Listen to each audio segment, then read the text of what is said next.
Why the Founding Fathers rejected democracy in favor of representative government. Have you ever wondered why the founding document of the United States, the Constitution, doesn't extol the virtues of pure democracy? It's a provocative question, and one that goes right to the heart of how and why the United States was founded. John Adams, a pillar of America's foundation, didn't mince words when he pronounced, "Democracy is the most vile form of government." But why such disdain for democracy from the architects of a nation that prides itself on being a free state? Let's travel back to the infancy of the United States and see why the Founding Fathers turned their backs on pure democracy in favor of a system of checks, balances, and representation. In today's political discourse, democracy is often lauded as the pinnacle of governance. But let's rewind a bit. What exactly is pure democracy? In essence, it means that the citizens directly vote on legislation and policies. It's governance by majority rule, seemingly the most straightforward and equitable form of decision-making. Compare this to representative government, where citizens elect representatives to make decisions on their behalf. John Adams' views paint democracy as chaotic and unpredictable, ripe with instability and discord. So why did the Founding Fathers believe that citizens needed a layer of representation? The answer lies rooted in both historical lessons and deep-seated philosophical principles. History was the daunting classroom from which the Founding Fathers gleaned their insights into governance.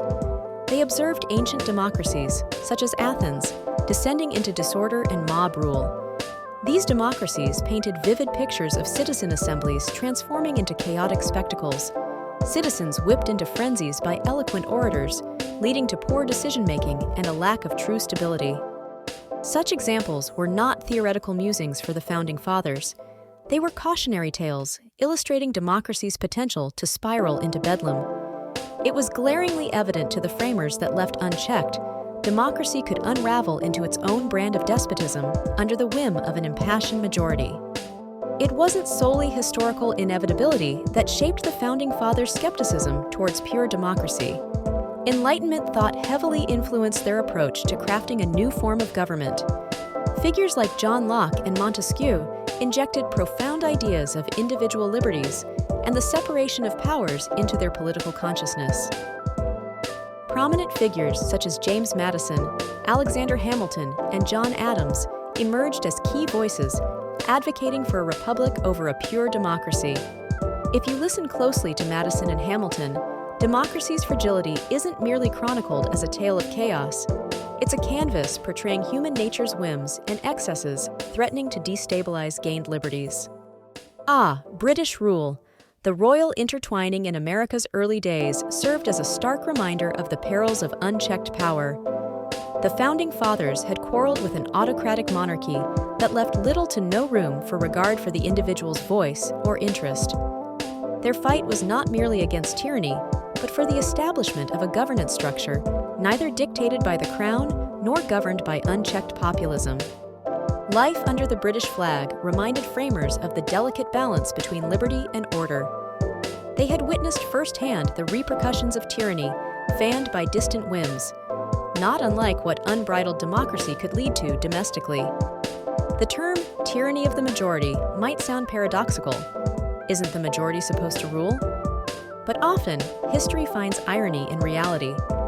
Tyranny of the majority describes a scenario where interests of the majority can oppress minority groups, a not-too-distant cousin of autocracy.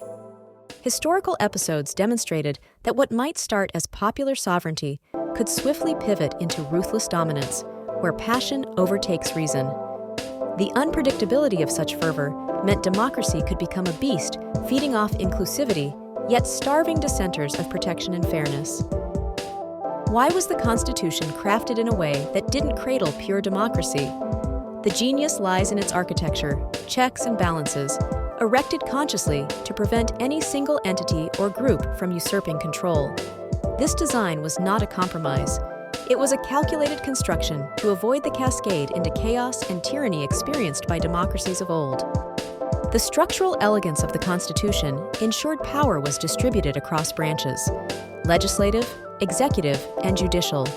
This served to not only stabilize power, but enshrine principles of liberty and justice within the American populace.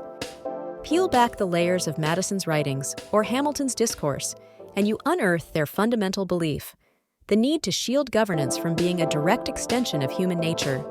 People are passionate and optimistic, but equally susceptible to temptation and vice. This duality required filtration. Madison's systematic scrutiny of human nature unraveled truth. He believed representatives could act with foresight that immediate passions often blurred for the average citizen. Hamilton echoed this, emphasizing that governance was an art needing the painter's foresight instead of the bystander's impulsiveness. In the absence of governmental filters, human nature, a cocktail of selfishness, impulsivity, and irrationality, could derail democracy's idealism into chaos. The Founding Fathers acknowledged these innate traits and saw fit to create a thoughtful buffer, representation that tempers passions into pragmatic insights. So, why elected representatives? These individuals, ideally wise and virtuous, would sift through the flotsam of popular demand to discern what echoes best for the long-term good of all, transcending temporal tides of populism. Freely elected yet subtly sequestered to temper excess, representatives were crafted to act as the thoughtful voice for a nation. The system of checks and balances does more than segment power. It constructs a grid where every decision is scrutinized, debated, and justified. This frame not only protects against tyrannies, be they monarchic or majoritarian, but stands as a testament to considered, deliberate governance that passes the crucible of time. Vetoes, bicameral legislative structures, judicial reviews.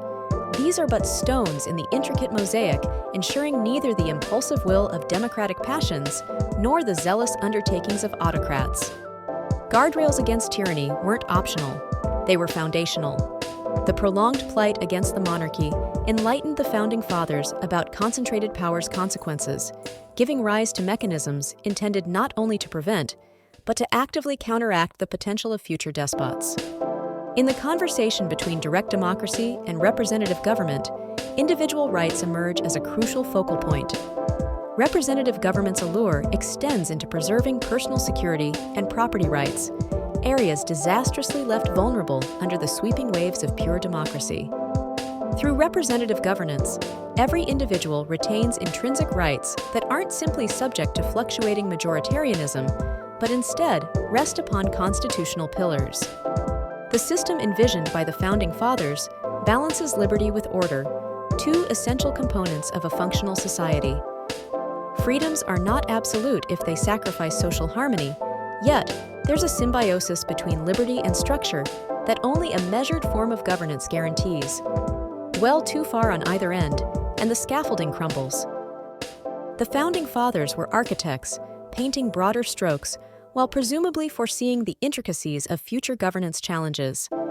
The vision was not static. It was an evolving framework poised to absorb the discourse of each subsequent generation. The brilliance of their foresight hasn't merely survived time. It remains superlative, continuously shaping the governance dynamics of the world's most influential democracy. Fast forward to today, the repercussions of these foundational choices dazzle in the contemporary political landscape. The echoes of a republic over a democracy vibrate through modern governance systems that splice contemporary ideals with constitutional guardrails. Look around. You'll see countless instances where the balance of liberty and stability thrives upon the Founding Fathers' principles as relevant today as they were in their inception. Now, armed with history and insight, the charge to you echoes clearly: to engage, to criticize constructively, and to contribute to the evolving blueprint that is modern governance. Engage with the structures surrounding you. Unearth the foundational choices and voice your concerns. Civic engagement is a vibrant dance, demanding responsiveness through informed awareness as the music of change reverberates. Pause. Reflect. How does an 18th century decision continue to influence today's global conversations about governance, democracy, and freedom?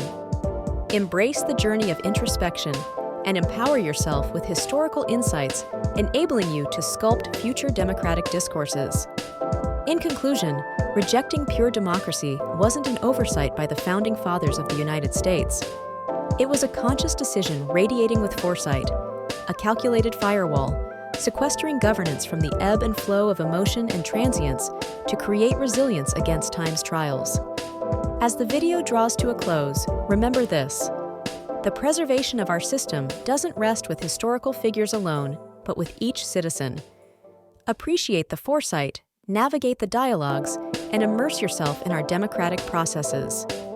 Let our collective enthusiasm and informed participation in civic discourse be the living legacy of the Founding Fathers' bold and prophetic vision.